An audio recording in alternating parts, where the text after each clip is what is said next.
ومن يتق الله يجعل له مخرجا ويرزقه من حيث لا يحتسب ومن يتوكل على الله فهو حسبه إن الله بالغ أمره قد جعل الله لكل شيء قدرا. دو خواہشیں پورے کرنے کا ایک پیکیج اس آیت میں اللہ نے پیش کیا ہے. جو تقوی اختیار کر لے، جو 10 چیزیں آپ نے سنی، جو تقوی اختیار کر لے اس کی ہر دکھ، مصیبت، غم، تنگی، پریشانی، مشکل سے نکلنے کا راستہ میں اپنے بندے کو عطا کر دیتا.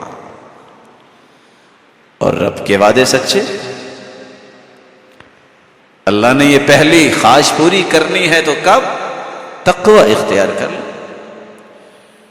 کس طرح تھپیڑے کھاتے ہوئے یوسف کنویں میں گرے،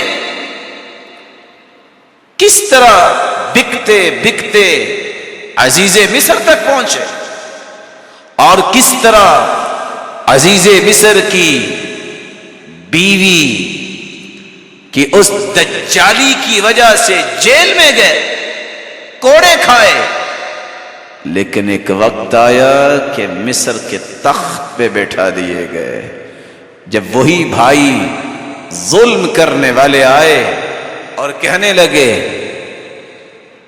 إِن يَسْرِقْ فَقَدْ سَرَقَ أَخٌ لَهُ مِنْ قَبْلِ، اگر بنیامین نے چوری کی ہے تو اس سے پہلے اس کے بھائی نے بھی چوری کی تھی.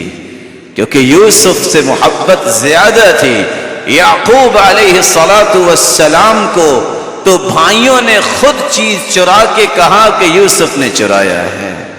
اس کی قدر کو کم کرنے کے لیے جب یہ بات کہی فَأَسَرَّهَا يُوسُفُ فِي نَفْسِهِ وَلَمْ يُبْدِهَا لَهُمْ، یوسف جانتا تھا یہ کیا کہہ رہے ہیں،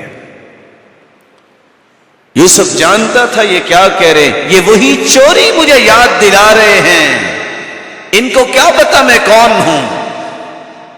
جب یوسف نے یہ کہا جانتے ہو هل علمتم ما فعلتم بیوسف، جانتے ہو تم نے یوسف کے ساتھ کیا کیا، دہشت زدہ ہو گئے کہ یہ راز تو یہ ہمیں پتا ہے، یوسف کو پتا تھا، یہ کون ہے جس کو یہ پتا ہے. قالوا اِنَّكَ لَأَنْتَ یوسف، کیا تو یوسف تو نہیں ہے؟ قال أنا يوسف وهذا أخي قد من الله علينا إنه من يتق ويصبر فإن الله لا يضيع أجر المحسنين.